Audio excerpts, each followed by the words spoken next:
मुसलमानों पर कार्रवाई, लेकिन बीजेपी विधायक को भड़काऊ बयान देने की खुली छूट दी जा रही है। वो पुलिस कमिश्नर ऑफिस में सांप्रदायिक बयान दे रहे हैं, लेकिन फिर भी कोई कार्रवाई नहीं हो रही। कार्रवाई हो रही है सिर्फ मुसलमानों पर हो रही है। आपको मुफ्ती सलमान अजहरी के बारे में तो पता ही होगा, जिन्हें बिना भड़काऊ बयान दिए ना उन्होंने किसी को धमकी दी, लेकिन फिर भी गुजरात एटीएस ने उन्हें गिरफ्तार कर लिया और रिमांड पर भेज दिया था। लेकिन भाजपा का विधायक Nitish Rana police commissioner office में मुसलमानों के खिलाफ बयान देता है, प्रेस कॉन्फ्रेंस करता है, लेकिन उस पर ना तो एफआईआर होती है और ना ही कोई कार्रवाई। सोचिए दोस्तों, नीतीश राणे कहीं सभा में बाहर संबोधित करते हुए भाषण नहीं दे रहा, बल्कि पुलिस कमिश्नर ऑफिस में सांप्रदायिक बयान देता है, लेकिन पुलिस वाले मुंह ताकते रहते हैं। एक तरफ मुफ्ती सलमान अजहरी हैं और दूसरी तरफ नीतीश राणे। सलमान अजहरी पर बाकायदा गुजरात एटीएस कार्रवाई करती है, जबकि उन्होंने अपने भाषण में ना तो किसी हिंदू का नाम लिया और ना ही कोई सांप्रदायिक बयान दिया, मगर उन पर जब भी कार्रवाई की गई। दरअसल महाराष्ट्र के मीरा रोड पर दो समुदायों की भी झड़प हुई थी, तोड़फोड़ भी हुई थी, लेकिन पुलिस ने मामले को शांत करते हुए इस पर काबू पा लिया था और शांति बनाए रखने की अपील भी की थी।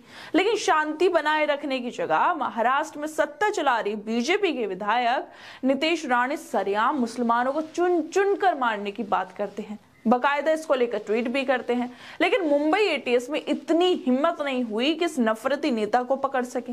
पकड़ना तो दूर की बात, बल्कि बीजेपी के नेता की हिम्मत तो देखो, वो पुलिस कमिश्नर ऑफिस में भी सांप्रदायिक बयान दे रहे हैं, बोल रहे हैं कि हिंदुओं एकजुट हो जाओ और जवाबी कार्रवाई करो। जिस तरह से बीजेपी विधायक बयान दे रहे हैं, इसका तो सीधा मतलब यही निकलता है कि कैसे महाराष्ट्र पुलिस इसका साथ दे रही है, कैसे इसको बचाया जा रहा है। राणे ने पुलिस कमिश्नर ऑफिस में जो प्रेस कॉन्फ्रेंस की वो सबके लिए नहीं थी, बस कुछ हिंदुत्व समर्थक छवि वाले चुनिंदा पत्रकारों को ही सम्मेलन में शामिल होने की अनुमति दी गई। आपको जानकर हैरानी होगी कि राणे की प्रेस कॉन्फ्रेंस के कुछ ही घंटों बाद इलाके में फिर एक बार हिंसा भड़क उठी। भगवा झंडा लहराते हुए और जय श्री राम के नारे लगाते हुए युवकों ने शहर के कुछ हिस्सों में उत्पात मचाया और मुसलमानों की दुकानों में तोड़फोड़ की। हमले में कई मुसलमान युवक घायल भी हुए थे।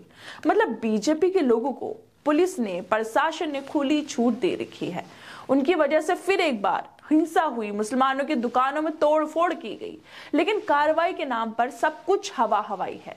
नीतीश राणे कभी रैलियों में, कभी ट्विटर पर मुसलमानों के खिलाफ लगातार हिंसा की बात करता है। बोले जा रहा है कि चुन चुन कर मारेंगे, लेकिन फिर भी ना तो कार्रवाई हो रही है और ना ही बीजेपी कोई एक्शन ले रही है।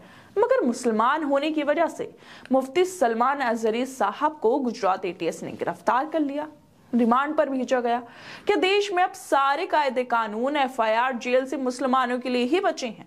क्यों नीतीश राणे जैसे लोगों पर कार्रवाई नहीं होती है, जो मीडिया के सामने पुलिस ऑफिस में बैठकर भड़काऊ भाषण और धमकी दे रहा है, लेकिन फिर भी उस पर कोई एफआईआर या उसे अरेस्ट नहीं किया गया? आखिर क्यों देश में मुसलमानों के साथ ऐसा बर्ताव किया जा रहा है? मुसलमानों के लिए कानून है और बीजेपी के नफरती लोगों के लिए कोई भी कानून नहीं है, कोई सजा नहीं है। दोस्तों, जिस तरह का माहौल बीजेपी के नेता देश का बना रहे हैं वो बेहद चिंताजनक है, और इससे भी ज्यादा अफसोस की बात तो यह है कि पुलिस वाले भी उनका साथ दे रहे हैं। खैर दोस्तों, आप लोगों को क्या लगता है इस मुद्दे पर? हमें अपनी राय जरूर दें और बाकी तमाम खबरों को देखने के लिए जुड़े रहिए हमारे साथ।